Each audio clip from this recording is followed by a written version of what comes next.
Le succès par la pensée constructive, écrit par Napoléon Hill et Clement Stone. Première partie, où commence le chemin qui mène au succès. Chapitre 1. Faites la connaissance de l'être vivant le plus extraordinaire. L'être le plus extraordinaire du monde vit actuellement. Faites sa connaissance grâce à ce livre, et toute votre vie sera transformée. Mais en le reconnaissant, vous éprouverez un sursaut d'étonnement. Vous découvrirez ensuite son secret. Il possède un invisible talisman, frappé d'un côté aux initiales AMP et blasonné de l'autre d'un grand AMN. Ce talisman possède deux étranges pouvoirs. Sur l'une de ses faces, il attire à lui la santé, succès, bonheur et richesse, tandis que de l'autre, il les repousse avec une force égale. Le premier de ces pouvoirs, l'AMP, porte certains hommes au pinacle et les maintient au fait des honneurs. Le second, l'AMN, en retient d'autres au bas de l'échelle sociale où précipite leur chute. L'histoire de S.B. Fuller nous servira d'exemple pour montrer comment fonctionnent ces forces. Si nous sommes pauvres, Dieu n'y est pour rien. S.B. Fuller, issu d'une famille de 7 enfants de Louisiane, commença à travailler dès l'âge de 5 ans. À 9 ans, il était muletier, mais personne ne s'en étonnait car les enfants des fermiers commençaient à travailler très jeunes. Les familles acceptaient passivement la pauvreté et n'aspiraient à aucune amélioration de leurs conditions de vie. Sur ce point, le jeune Fuller différait de ses amis. Il avait une mère remarquable qui refusait d'accepter pour ses enfants l'existence misérable qu'elle avait toujours connue. Elle trouvait anormal que sa famille ne parvienne qu'à côtoyer un monde de joie et d'abondance sans jamais l'atteindre. Elle parla à son fils des rêves qu'elle caressait. Rien ne devrait nous acculer à cette pauvreté, lui disait-elle. Et surtout, n'admets jamais que cette pauvreté nous soit infligée par Dieu. Dieu n'a rien à voir là-dedans. Si nous sommes pauvres, c'est que ton père n'a jamais éprouvé le moindre désir de s'enrichir. Nul chez nous n'a eu jusqu'à présent la moindre velléité de changer, de devenir quelqu'un. Personne n'avait donc cherché à développer ce désir de s'enrichir. Cette idée s'installa avec tant de force dans l'esprit de Fuller et lui parut si évidente qu'elle changea toute sa vie. Il se mit à vouloir être riche. Il fixait sa pensée sur ce qu'il désirait, mais la détournait de ce qui lui paraissait inutile. C'est ainsi que naquit et grandit son brûlant désir de richesse.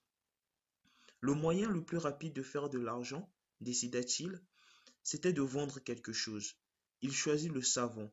Pendant 12 ans, il vendit en faisant du porte-à-porte. Et un jour, il apprit que la compagnie qui lui fournissait le savon allait être vendue pour 150 000 dollars. En 12 ans de vente et en économisant sou à sou, il avait mis de côté 25 000 dollars.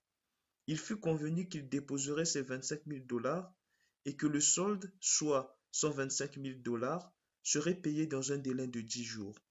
Le contrat stipulait que, s'il ne respectait pas ce délai, il perdait du même coup le premier versement qu'il avait fait. S.B. Fuller, pendant les 12 ans où il avait travaillé comme représentant, avait gagné le respect et l'admiration de plusieurs hommes d'affaires. Il alla donc les voir, il obtint aussi de l'argent de ses amis personnels, ainsi que de banques de prêts et de groupes financiers. Au soir du 10e jour, il avait rassemblé 115 000 dollars. Il ne lui en manquait donc plus que 10 000. À la recherche d'une illumination. Tous les moyens qu'on emploie pour se procurer de l'argent, je les avais utilisés, raconte-t-il. La soirée était avancée. Dans l'obscurité de ma chambre, je me mis à genoux et priais. Je demandais à Dieu de me conduire à celui qui pourrait me prêter, à temps, ces 10 000 dollars qui me manquaient. Je me dis que j'allais arpenter la 61e rue jusqu'au moment où j'apercevrais un bureau encore éclairé. J'intercédais pour que cette lumière, cette illumination, soit le signe que Dieu m'exauçait. Il était 11 heures du soir et S.B. Fuller parcourait la 61e rue à Chicago. Ce n'est qu'après plusieurs pâtés de maison qu'il vit un bureau encore éclairé. Il y entra et aperçut un homme qu'il connaissait de vue, assis à son pupitre, fatigué d'une si longue journée. Il comprit qu'avec lui il ne fallait pas jouer les timorés. Aimeriez-vous gagner 1000 $ lança Fuller. La question surprit son interlocuteur qui répondit: Mais oui, bien sûr. Dans ce cas, faites-moi un chèque de 10 000 $ et quand je vous rembourserai, je vous donnerai 1000 $ de commission. Fuller lui donna les noms des autres bailleurs de fonds et lui expliqua l'affaire en détail. Il n'a jamais oublié cette rencontre. Pourquoi a-t-il réussi? En quittant ce bureau ce soir-là, Fuller avait en poche un chèque de 10 000 $. Il est aujourd'hui actionnaire de cette compagnie de savons et de 7 autres encore, dans 4 maisons de cosmétiques, une manufacture de lingerie et bonneterie, une fabrique d'étiquettes et un journal.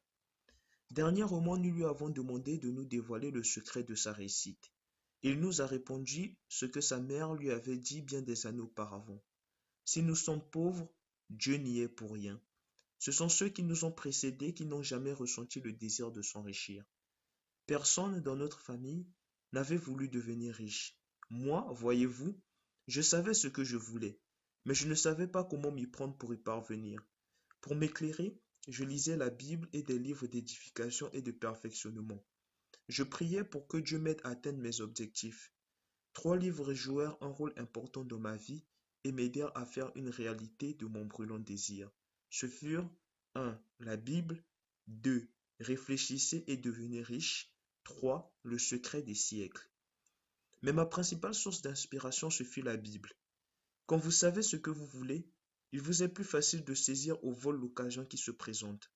Ainsi, lorsque vous lisez un livre, vous faites un parallèle avec ce qui se rapporte à votre cas et vous notez les éléments qui pourraient vous aider à atteindre votre but. S.B. Fuller portait sur lui l'invisible talisman marqué AMP d'un côté et AMN de l'autre. Il est donc parvenu à des réalisations qui auraient pu sembler du domaine du rêve. Il importe de noter que S.B. Fuller débuta dans la vie avec moins de facilité que la plupart d'entre nous, mais il s'était fixé un but élevé et il y est parvenu. Le but à choisir dépend évidemment de chacun de nous. Vous avez pleinement le droit de dire: voici ce que je choisis, voici ce que j'aimerais tout particulièrement accomplir. Et si ce but n'est pas contraire aux lois de Dieu ou de la société, vous l'atteindrez. Vous avez tout à gagner à tenter cette expérience. Ceux qui parviennent au succès sont précisément ceux qui ne se laissent pas décourager. Il se peut aussi que votre but dépasse vos forces. Chacun n'est pas appelé à être un S.B. Fuller, dirigeant d'importantes entreprises commerciales. Chacun ne choisira pas de payer le prix d'une vocation d'artiste au sens premier du terme. Pour beaucoup de nos contemporains, les vraies richesses de la vie sont bien différentes. C'est aussi une réussite que de vivre une vie heureuse, bien remplie, riche d'affection. Vous pouvez avoir ces richesses et d'autres encore, c'est à vous d'en décider. Qu'importe que, pour vous, réussir veuille dire s'enrichir, comme ce fut le cas pour S.B. Fuller, ou signifie découvrir une nouvelle loi de chimie, créer une symphonie ou une nouvelle rose, ou encore éduquer un enfant. Pour atteindre votre but, le talisman invisible marqué d'un côté AMP et de l'autre AMN vous sera d'une aide précieuse. L'histoire de Clem Labine en fournit l'exemple. Clem Labine est connu dans le monde entier des amateurs de baseball. Il réussissait les lancers les plus foudroyants, on les appelait sauts du lièvre. Dans son enfance, Clem s'était cassé l'index de la main droite. La fracture ne s'étant pas soudée correctement, il en avait hérité une difformité. Il aimait à l'époque le baseball et le pratiquait intensément. Aussi, les suites de son accident le démoralisèrent-elles complètement. Il lui avait semblé qu'il devrait désormais renoncer à devenir joueur professionnel. L'adversité contient toujours le ferment d'une nouvelle chance, lui dit son entraîneur. Bien souvent, des aventures qui paraissent désastreuses se muent en bénédictions déguisées. Tout dépend de votre façon d'accueillir les événements. Clem ne put qu'approuver ce qu'on lui disait, et il continua à jouer. Il se rendit bientôt compte qu'il était particulièrement habile à lancer la balle et que son doigt déformé, au lieu de le gêner, lui rendait grand service. À cause de sa difformité, il faisait tourner la balle et lui imprimait un mouvement qu'aucun autre joueur ne pouvait lui donner. Cette réussite l'encouragea. Année après année, il travaillait à développer cette particularité et il devint ainsi un des meilleurs lanceurs. Comment y parvint-il? Évidemment, grâce à son adresse naturelle, mais aussi par son travail intensif et, ce qui est plus important encore, par le changement de son attitude mentale. Clem Labine avait appris à voir ce qu'il y avait de bon, de positif dans son malheur. Il fit usage de son talisman invisible qu'il tourna du côté AMP, attirant ainsi à lui le succès. Quand Aîné écrivit les vers célèbres « Je suis le maître de mon destin, je suis le capitaine de mon âme », il aurait pu ajouter que nous sommes maîtres de notre destin parce que nous sommes avant tout maîtres de notre attitude. C'est notre attitude qui détermine notre avenir, c'est là une loi universelle et cette loi est toujours active, que notre attitude soit constructive ou destructive. Nous transmutons nos pensées, notre attitude mentale, quelle qu'elle soit, en réalité physique. Nous transformons ainsi en réalité nos pensées de pauvreté et il ne nous aurait pas fallu un plus grand effort pour concrétiser nos pensées de richesse. Lorsque notre attitude envers les autres est généreuse et charitable, nous nous attirons par le fait même des généreuses tranches de succès. Un homme vraiment grand. Prenons l'exemple de Henry J. Kaiser, qui connut une carrière extraordinaire grâce à son attitude. Les compagnies qui portent son nom ont un actif de plus d'1 billion de dollars. C'est un homme généreux et charitable et, à cause de lui, des muets ont appris à parler, des infirmes ont pu mener une vie utile et des centaines de milliers de personnes ont bénéficié de traitements médicaux gratuits. Or, cette réussite fut inspirée par l'éducation que lui donna sa mère. Marie Kaiser fit à son fils Henri un cadeau sans prix et lui apprit à s'attacher à ce qui a le plus de valeur dans la vie. 1. Le cadeau sans prix. Après sa journée de travail, Marie Kaiser consacrait ses heures de loisirs au service des malheureux. Elle répétait souvent à son fils « Henri, rien ne s'est accompli sans travail. Même si je ne te léguais que cette volonté de travailler, je te ferai un cadeau sans prix, la joie du travail. » 2. Ce qui fait le prix de la vie. Ce fut aussi ma mère qui m'enseigna les vraies grandes valeurs, l'amour du prochain et le désir d'être utile, dit H. Kaiser. Aimer son prochain et le servir, répétait Marie Kaiser, c'est ce qui fait le prix de la vie. Henry J. Kaiser connaissait la puissance de l'AMP, par laquelle, il le savait, il réussirait sa vie personnelle et travaillerait pour le bien de la nation tout entière. Il ne méconnaissait pas non plus la puissance de l'AMN. Au cours de la Seconde Guerre mondiale, il fit construire 1500 bateaux avec une rapidité qui sidéra le monde entier. Lorsqu'il annonçait « Nous construirons un Liberty Ship tous les 10 jours », les experts rétorquaient « Vous n'y arriverez pas, c'est impossible ». Et pourtant Kaiser le fit. Ceux qui croyaient qu'il n'y parviendrait pas repoussaient les forces positives. Ils utilisaient leur talisman du côté négatif. Ceux qui étaient sûrs qu'il y arriverait repoussaient les forces négatives et utilisaient le côté positif de leur talisman. C'est pourquoi nous devons nous montrer prudents lorsque nous utilisons ce talisman. Son côté MP peut nous attirer toutes les bénédictions et les richesses de la vie. Il peut nous aider à surclasser nos concurrents et, comme ce fut le cas pour Kaiser, il peut transformer en réalité ce que les autres croient impossible. Mais le côté MN du talisman a une puissance tout aussi forte. Au lieu d'attirer le bonheur et le succès, il suscite le désespoir et la défaite. Comme toute autre puissance qu'on utilise, le talisman est dangereux lorsqu'on n'en fait pas bon usage. Comment agit la force répulsive de l'AMN? Voici une histoire très intéressante qui illustre bien comment agit la force répulsive de l'AMN. Un bûcheron qui n'avait jamais eu de chance fournissait depuis 2 ans du bois de chauffage à un propriétaire de la région. L'homme savait que les bûches ne devaient pas avoir un diamètre de plus de 7 pouces. Le client était absent lors de la livraison. À son retour, il constata que la plupart des bûches étaient plus grosses que prévu. Il s'adressa donc au bûcheron et lui demanda de les lui échanger ou de les lui fondre. « Mais c'est impossible !» s'écria le bûcheron. « Cela coûterait plus cher que la valeur du lot. » Et il opposa une fin de non-recevoir à la demande de son client. Voilà donc notre propriétaire bien embarrassé et obligé de fondre lui-même tout ce bois. Il retroussa ses manches et se mit au travail. Il avait fait la moitié de la besogne quand il remarqua qu'une de ses bûches était bien légère et devait donc être creuse. On voyait la marque d'un trou qui avait été bouché.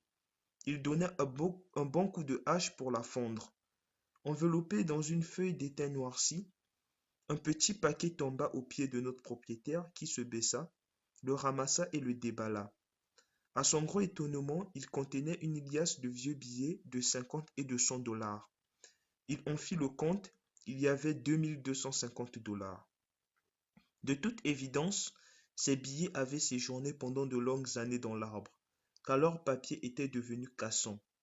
Devant sa chance, ou AMP, le propriétaire voulut derechef rendre ce magot à son véritable propriétaire. Il téléphona donc au bûcheron et lui demanda d'où provenait cette coupe de bois. Le bûcheron montra à nouveau la force répulsive de son AMN et répondit: Mais cela ne vous regarde pas. Lorsqu'on partage ses secrets avec les autres, ils en profitent pour vous rouler. Malgré tout le mal qu'il se donna, le propriétaire ne sut jamais d'où provenaient ces bûches et ne découvrit pas qui avait bien pu cacher cet argent dans l'arbre. Cette histoire ne nous donne pas seulement une leçon d'ironie. Oui, il est bien vrai que celui qui avait une AMP trouva de l'argent et que le bûcheron à l'AMN n'en récolta pas. Mais ce qu'il faut retenir, surtout, c'est que, dans chaque existence se présentent de bonnes occasions. L'homme à l'attitude mentale négative ne sait pas profiter de ces bonnes occasions, tandis que l'homme à l'attitude mentale positive transformera même les désavantages en avantages. Au sein de l'équipe des vendeurs de la compagnie américaine d'assurance combinée, il y avait un certain Hal Allen, dont le désir était d'être vendeur étoile de la compagnie. Il se mit donc à appliquer les principes de l'AMP qu'il avait découverts par ses lectures. Il lut notamment un article dans la revue Succès illimité qui portait le titre Votre mécontentement doit vous inspirer. Peu de temps après, il eut l'occasion de mettre en pratique ses connaissances théoriques. Il fit de mauvaises affaires, ce qui lui donna l'occasion de réajuster son attitude pour utiliser efficacement le côté MP de son talisman. Dans son mécontentement, il trouva une source d'inspiration.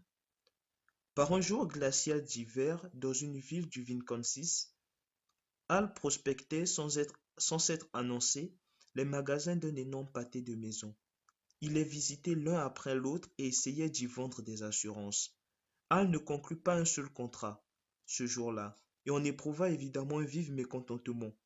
Mais son attitude MP fit de ce mécontentement une source d'inspiration.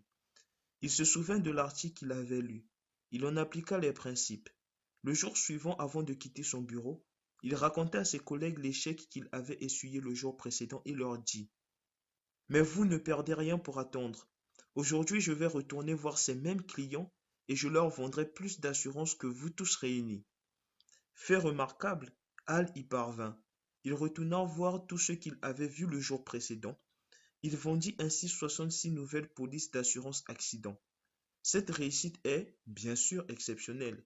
Elle est attribuable aux mauvaises affaires, au dur moment qu'endura Hal dans le froid et le vent, en s'efforçant pendant 8 heures d'affilée et sans aucun succès de vendre des polices d'assurance. Hal Allen était capable de corriger son attitude. Il réussit à transformer le mécontentement négatif que nous ressentons tous lorsque l'insuccès nous poursuit durant toute une journée en un mécontentement inspiré qui lui valut de réussir le jour suivant. Les gens qui réussissent vraiment présentent tous la même caractéristique. Ils savent retourner leur talisman sur son côté MP. Nous pensons généralement que le succès survient par un mystérieux cheminement et à cause d'avantages que nous ne possédons pas.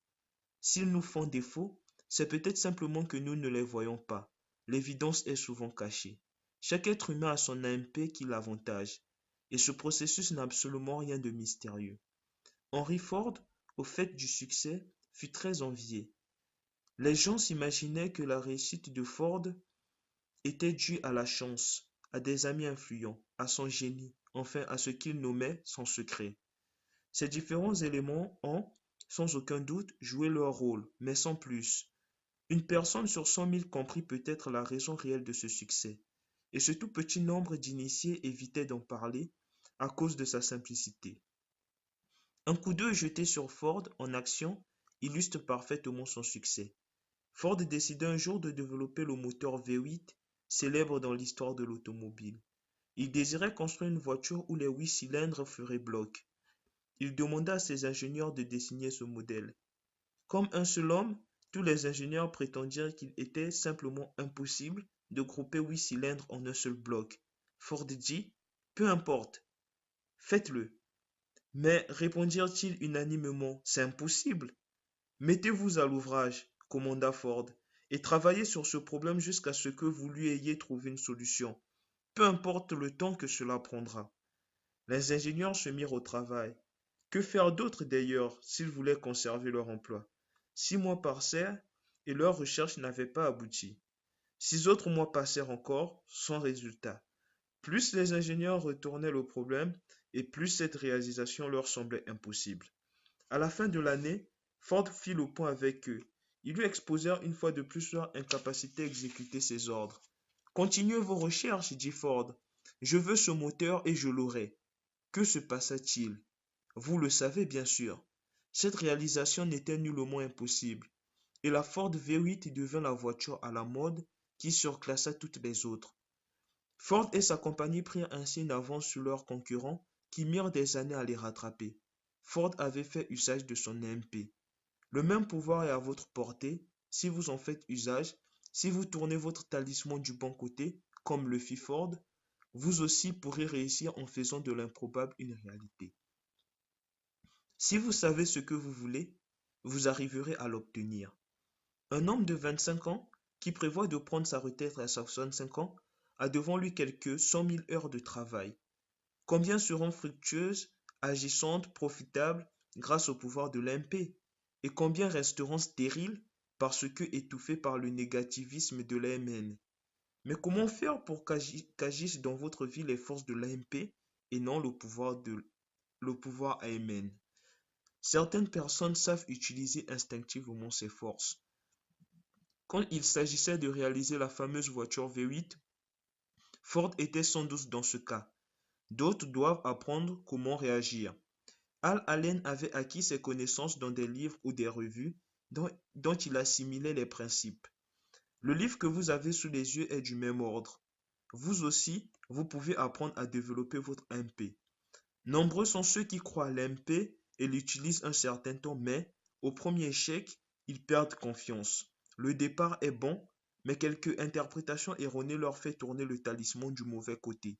Ils oublient que le succès ne couronne que ceux qui persévèrent. En cela, ils ressemblent au fameux étalon John P. Greer. Ce pur sang promettait, et promettait si bien qu'on l'entraîna pour les courses. C'était, semblait-il, le seul cheval capable de battre Man Howard, le favori du moment.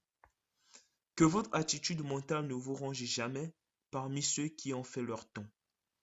C'est au poteau d'arrivée des courses d'aqueduc en juillet 1920 que les deux chevaux eurent à se mesurer. C'était une journée magnifique. Tous les yeux étaient rivés sur les chevaux, dans l'attente du départ de la course qui allait opposer John P. Greer à Man Howard. Au quart de la course, les deux chevaux couraient de front. À la moitié du parcours, ils étaient côte à côte, et aux trois quarts, ils se tenaient toujours. Ils passèrent le 8e poteau et, tout à coup, John P. Greer accéléra son allure. Il remontait lentement. Le moment était critique pour le jockey de Man Howard. Il prit rapidement sa décision et cravacha à coups pressés la croupe du célèbre cheval. C'était la première fois que celui-ci était ainsi traité. Il réagit comme s'il avait le feu au derrière. Il dépassa John P. Greer avec une rapidité telle que son concurrent paraissait à l'arrêt. Man Howard finit la course avec 7 longueurs d'avance. Mais à notre avis, le plus significatif de cette histoire, c'est l'effet de la défaite sur John P. Greer. C'était un cheval plein de fougue, entraîné pour la victoire, et cette expérience l'abattit tellement qu'il ne s'en remit jamais complètement. Toutes les courses qu'il fit par la suite se révélèrent médiocres, comme si le cœur n'y était plus. Il ne gagna plus jamais. Les hommes ne sont évidemment pas comparables à des chevaux de race, mais cette histoire se rapproche beaucoup de celle de bien des gens qui, en 1920, dans les années de haute conjoncture, partaient pleins de fougue, avec une magnifique confiance en soi qui appelait le succès. Ils connurent la réussite financière, mais, en 1930, lors de la grande crise, ils firent l'expérience de la défaite. Ce fut l'effondrement. De positif, leur attitude devint négative. Leur talisman s'était retourné sur l'AMN. Ils interrompirent leur effort, tout comme John Greer, ils devinrent des gloires passées. Il y a des gens qui semblent utiliser en permanence leur MP, tandis que d'autres partent bien puis s'arrêtent. Mais d'autres, et c'est la grande majorité, n'ont jamais essayé d'utiliser les forces immenses qui sont à leur disposition. Pouvons-nous apprendre à utiliser l'AMP comme nous le faisons avec d'autres disciplines? Notre réponse, qui se fonde sur des années d'expérience, est nettement oui. C'est d'ailleurs le sujet de ce livre. Dans les chapitres qui suivent, nous allons vous montrer comment vous y prendre. L'effort que vous ferez pour apprendre en vaudra la peine, puisque l'AMP est présent dans toute réussite. Faites la connaissance de l'être vivant le plus extraordinaire. Le jour où vous aurez admis l'importance de l'AMP dans votre vie, vous rencontrerez du même coup l'être vivant le plus extraordinaire. Qui est-ce? C'est bien simple. L'être le plus extraordinaire pour vous, c'est vous-même, puisque vous êtes l'acteur de votre vie et le créateur de votre personnalité. Vous portez sur vous un talisman invisible, positif d'un côté et négatif de l'autre. Et ce talisman, en fait, c'est votre esprit, avec l'MP, c'est-à-dire l'attitude mentale positive. Or, l'attitude mentale positive est la seule bonne attitude adoptée. Qu'entend-on par une bonne attitude mentale? Généralement, c'est celle qui a des caractéristiques positives et qui est symbolisée par les termes foi, intégrité, tolérance, tact, amabilité et bon sens. Les initiales MN, vous l'avez sans doute deviné, désignent l'attitude mentale négative. Après avoir étudié pendant des années les hommes qui ont fait carrière, les auteurs de ce livre en sont arrivés à la conclusion que l'attitude mentale positive est le véritable secret de leur réussite. Ce fut l'AMP qui aida S.B. Fuller à surmonter les désavantages de la pauvreté. Ce fut encore l'AMP qui soutint Clem Labine dans le malheur et lui permit d'utiliser son doigt déformé pour devenir un des meilleurs joueurs de baseball de sa génération. Ce fut sans doute aussi cette attitude mentale positive qui permit à Henry J. Kaiser de construire un Liberty Ship en 10 jours. Al Allen, qui sut tourner son talisman du côté AMP, comprit qu'il devait retourner voir ses clients, ceux-là même qui avaient dédaigné ses assurances le jour précédent pour réaliser un nouveau record de vente. Savez-vous comment utiliser votre talisman pour qu'il agisse favorablement? Peut-être bien. Peut-être avez-vous su développer votre MP et la fermière pour que la vie vous donne tout ce que vous en attendez. Mais peut-être aussi l'ignorez-vous. Peut-être vous faut-il apprendre quelles techniques employer pour que la puissance de l'MP joue son rôle magique dans votre vie. C'est qu'est l'attitude mentale positive, comment on peut la développer et l'appliquer, voilà ce qui vous est expliqué tout au long de ce livre. C'est le principe essentiel de ce livre qui vous indique 17 règles de vie pour arriver à une véritable réussite. En combinant l'AMP avec un ou plusieurs de ces principes, on obtient une formule dont l'application assure la réussite.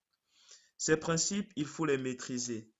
Commencez donc à les appliquer au fur et à mesure que vous les rencontrez en lisant ce livre. Dès que chacun de ces principes sera intégré à votre vie, vous aurez une attitude mentale positive sous sa forme la plus complète, la plus payante.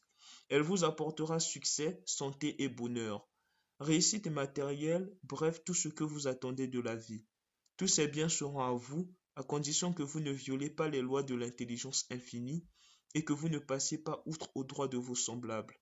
Ce sont ces désobéissances qui provoquent surtout les mènes. Au chapitre 2, vous trouverez la formule qui vous aidera à garder une mentalité positive. Appropriez-vous cette formule et appliquez-la constamment et vous serez sur la voie de la réalisation de vos désirs. Pensez à méditer. Rencontrez la personne la plus extraordinaire à vos yeux. Cette personne, c'est vous-même. Votre succès, votre santé, votre aisance dépendent de la façon dont vous utilisez votre talisman invisible. C'est votre esprit que symbolise ce talisman invisible. Les initiales MP, attitude mentale positive, figurent sur une face de ce talisman et le signe MN, attitude mentale négative, sur l'autre. Des forces puissantes sont en présence. L'MP représente l'attitude mentale juste qu'il faut adopter en toute occasion. Elle a le pouvoir d'attirer ce qui est beau et bien. Les mène les repousse au contraire. C'est l'attitude mentale négative qui éloigne de vous tout ce qui donne sa valeur à la vie. Si vous ne réussissez pas, n'en rejetez jamais la faute sur Dieu. Tout comme S.B. Fuller, vous pouvez entretenir en vous le brûlant désir de réussir. Comment? Arrêtez vos pensées sur les choses que vous désirez et détournez-les de ce que vous ne voulez pas. Comme S.B. Fuller, lisez la Bible et des livres des perfectionnements qui vous inspireront. Demandez à Dieu de vous guider, cherchez la lumière. L'adversité contient toujours le ferment d'une nouvelle chance. Parfois les événements néfastes sont en réalité de bonnes occasions déguisées. Clem Labine découvrit à cette vérité grâce à son doigt estropié. Acceptez le cadeau sans prix qui vous est offert, la joie du travail. Le commandement qui donne à la vie sa vraie dimension, c'est aimer et servir son prochain. Comme Henri J. Kaiser, vous vous attirerez ainsi de belles réussites. Ne sous-estimez jamais la puissance de refoulement d'une attitude mentale négative. Elle peut vous empêcher de bénéficier des coups de chance que la vie vous réserve. Votre mécontentement peut vous être profitable. Vous pouvez épuiser une inspiration. Révisez votre attitude. Transformez l'échec d'aujourd'hui en réussite de demain. Que l'impossible et l'improbable se transforment en tangible réalité. Dites-vous, comme Henry Ford le disait à ses ingénieurs, continuons à chercher, poursuivons notre travail. Ne laissez jamais votre attitude mentale faire de vous une gloire passée. Si, parvenu au succès que vous convoitiez, des circonstances adverses se mettent en travers de votre route, continuez à vous dire sans défaillance, ceux qui s'assurent un succès durable sont ceux qui persévèrent dans leur attitude mentale positive. Le succès appartient à ceux qui persévèrent inlassablement.